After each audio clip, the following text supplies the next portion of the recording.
अस्सलाम वालेकुम viewers, welcome to brass tacks. I am your host Maryam Chaudhry और हमारे साथ तशरीफ रखते हैं हमारे डिफेंस एनालिस्ट जैद हामिद साहब। पिछले प्रोग्राम में हमने डिस्कशन की थी ब्रिटिश ईस्ट इंडिया कंपनी पे। इस प्रोग्राम में भी हम जारी रखेंगे discussion on the British east India company और उनकी इकोनॉमिक एक्सप्लॉयटेशन और ड्रग ट्रेड इसमें वो इन्वॉल्व थे।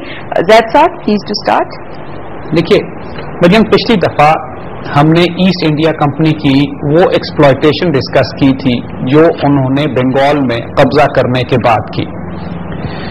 बड़ी तकलीफदेह तारीख है वो हमारी।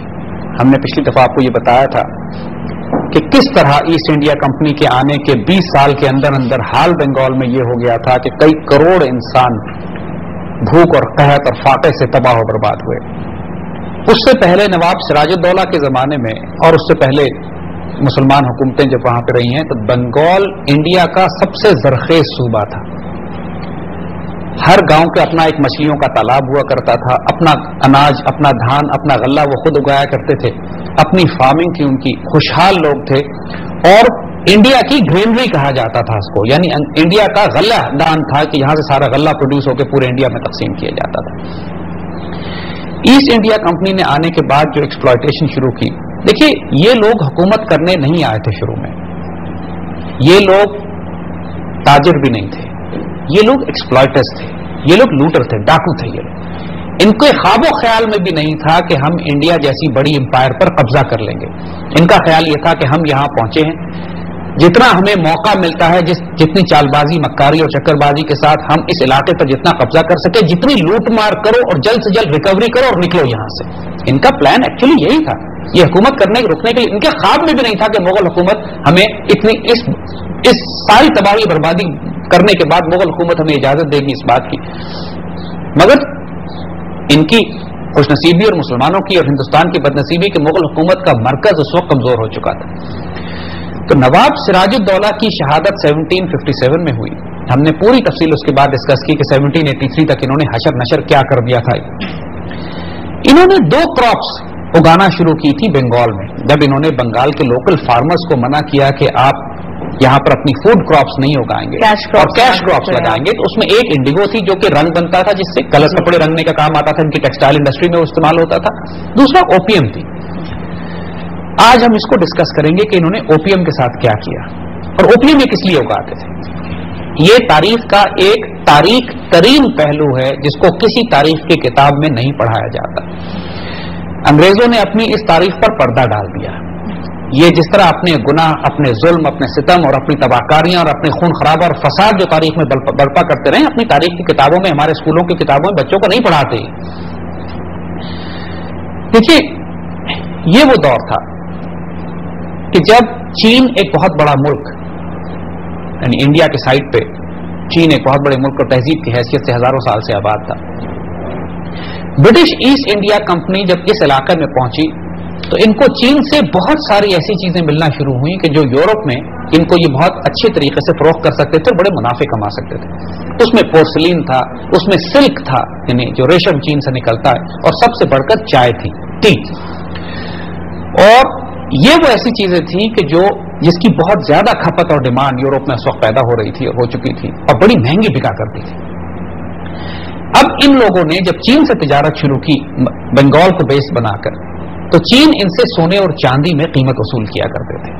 और जिस तरह की तिजारत इनकी थी और बैलेंस ऑफ ट्रेड इस तरह का था कि ये सिर्फ चीन से खरीदते थे, चीन इनसे कुछ नहीं खरीदता था जी। क्योंकि चीन को किसी चीज की जरूरत नहीं थी जो ईस्ट इंडिया कंपनी यूरोप से लेकर आती थी। चीन एक इतनी बड़ी तहजीब थी, सब कुछ उनके पास मौजूद था, खुशहाल थे, आबाद थे अपने मामलात में, उनको किसी से बाहर से कुछ चीज खरीदने की जरूरत नहीं थी।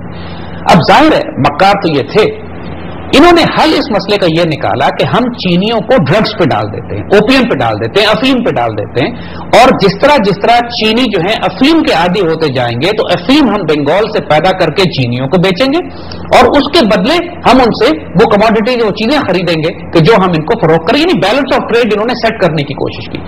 दूसरे लफ्जों में officially drug trade state level पर स्पॉन्सर होना शुरू हुआ ईस्ट इंडिया कंपनी की तरफ से और ब्रिटिश एम्पायर की तरफ से। यानी ब्रिटिश एम्पायर ने इनको पूरी प्रोटेक्शन दी। British warships, British armies, British forces इनकी प्रोटेक्शन में आई और ब्रिटिश एम्पायर का सारा रेवेन्यू جو یہ پہلے سونے اور چاندی کی شکل میں دے رہے تھے چین کو، اس سے کہیں زیادہ ریونیو انہوں نے واپس وصول کرنا شروع کر دیا جب چینیوں کو یہ بھنگ اور افیون اور نشے میں انہوں نے ڈالنا شروع کیا۔ زید صاحب، جہاں تک میری نالج ہے اس زمانے میں چائنا نے بین کی ہوئی تھی اوپیم اسمگلنگ، چینی حکومت نے ڈرگز بین کی ہوئی تھی۔ اب ظاہر ہے کہ جو ایسٹ انڈیا کمپنی ان سے چیزیں خریدتی تھی وہ قانونی طور پر خریدتی تھی۔ اگر چائے خرید رہے ہیں تو قانونی طور پر ہے، سلک خرید رہے ہیں تو قانونی ہے، پورسلین ہے تو قانونی ہے، لیکن اگر یہ بیلنس آف ٹریڈ اپنے حق میں کرنا چاہتے ہیں تو یہ ایکسپورٹ نہیں کر سکتے تھے افیم، کیونکہ وہاں پابندی لگی ہوئی تھی۔ انہوں نے افیم اسمگل کرنا شروع کی اور دنیا کا سب سے بڑا underground drug cartel East India Company نے ڈیولپ کیا پورے چین کو فلڈ کرنے کے لیے، کہ جس سے ڈرگز کے ساتھ یہ اپنے نشہ آور ادویات کے ساتھ انہوں نے فلڈ کرنا شروع کیا۔ بنگال اس کا بیس تھا اور اس کے لیے بنگال کے فارمر سے یہ کہتے تھے کہ افیم اگاؤ، بنگال کے فارمرز کو پابندی لگا دی کہ فوڈ کراپس نہیں اگا سکتے، یعنی ایک طرف تو قحط بنگال میں برپا ہوا جس میں 2-3 کروڑ انسان مارے گئے، اور دوسرا جو ڈرگ پالیسی انہوں نے چین کے خلاف استعمال کی، اگلے 20 یا 30 سال میں کم از کم 2 کروڑ چینی ڈرگز استعمال کرتے ہوئے مارے گئے، یعنی 2-2.5 کروڑ چینی مارے انہوں نے، 2-2.5 کروڑ بنگالی مارے انہوں نے 20-25-30 سال کے عرصے میں۔ اللہ کی پناہ، ایسا ظلم تاریخ میں، ایسا قتل و غارت، ایسی دہشت گردی تاریخ میں دیکھنے کو نہ ملے کسی کو۔ اگر آپ صرف ایسٹ انڈیا کمپنی کا وہ رول دیکھیں کہ نواب سراج الدولہ کے دور سے لے کر 1850 تک انہوں نے کیا کیا 50-60 سال میں، ان کی چین کے بادشاہ نے طاقت استعمال کرتے ہوئے 1830 کے آس پاس ان کی ڈرگ سمگلنگ پر پابندی لگا دی، یہ ان کو منع کر دیا کہ یہ اپنے بحری جہاز لے کر چین کے قریب نہیں آ سکتے تھے، یعنی ان سے تجارت بند کر دی۔ نتیجہ یہ ہوا کہ برٹش امپائر نے وارشپس بھیجے، باقاعدہ جنگ ہوئی جس کو تاریخ میں اوپیم وارز کہا جاتا ہے، یعنی برٹش وارشپس آئے، برٹش آرمیز آئی، چین سے جنگ ہوئی۔ اب چونکہ برٹن ٹیکنالوجیکلی زیادہ ایڈوانس تھا، چین کو شکست ہوئی اس میں، اور یہ آپ کو پہلی دفعہ آپ حیران ہوں گے یہ بات سن کر کہ جو ہانگ کانگ کا جزیرہ ہے، جو ابھی کچھ عرصہ پہلے چین کو واپس دیا گیا ہے، 150-200 سال تک جو انگریزوں کے قبضے میں رہا ہے، پہلی اوپیم وارز کے نتیجے میں انگلینڈ نے اس جزیرے پر قبضہ کیا ہانگ کانگ کا، اور اس جزیرے کو بیس بنایا اپنا کہ یہاں پر مال جمع کرتے تھے اور یہاں سے اسمگل کرتے تھے چین۔ اب چونکہ چین کو شکست ہو گئی، لہذا انہوں نے جو شرائط طے کی امن کی وہ اتنی شرمناک تھی چین کے خلاف کہ چین کو مجبوراً اپنی ساری بندرگاہیں ان کو دینی پڑی، چین کو یہ اجازت دینی پڑی ان کو کہ چین کے شہروں میں آ کے اندر یہ اپنی ٹریڈنگ پوسٹ بنائیں، وہاں پہ جا کے اوپیم رکھیں، بھنگ رکھیں، اس کو فروخت کریں، یعنی دوسرے لفظوں میں چین کا بادشاہ بیچارہ بے بس ہو کے دیکھتا تھا اور پوری چینی قوم کو یہ بھنگ اور افیون پر لگا رہے تھے۔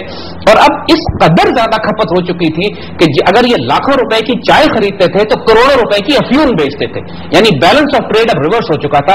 برٹش امپائر کی بنیاد ایسٹ ایشیا میں، فار ایسٹ میں ڈرگس پہ رکھی گئی ہے، یعنی سب سے بڑے کائنات کے ڈرگ اسمگلرز برٹش امپائر تھے، یہ ان کا آغاز تھا۔ اب اس کوشش کی کئی مرتبہ چینی حکمرانوں نے کہ ان کے ڈرگ ٹریڈ کو روکے، ایک دفعہ پھر ان کو 1858 کے آس پاس دوبارہ جنگ کرنی پڑی جس کو اوپیم یعنی سیکنڈ اوپیم وارز کہتے ہیں، اس کے نتیجے میں پھر چین کو شکست ہوئی اور وہ تمام بڑے بڑے علاقے یعنی حتیٰ کہ شنگھائی تک ایکسس مل گئی ان لوگوں کو، برٹش ایسٹ انڈیا کمپنی کو، کہ یہ جائیں اور وہاں پورے چین میں ڈرگس فلو کریں۔ جی صاحب، we'll continue on this, we'll continue discussing the opium wars جو ہمیں ٹیکسٹ بکس میں پڑھائی بھی جاتی ہیں، لیکن before that we have to go on a short break.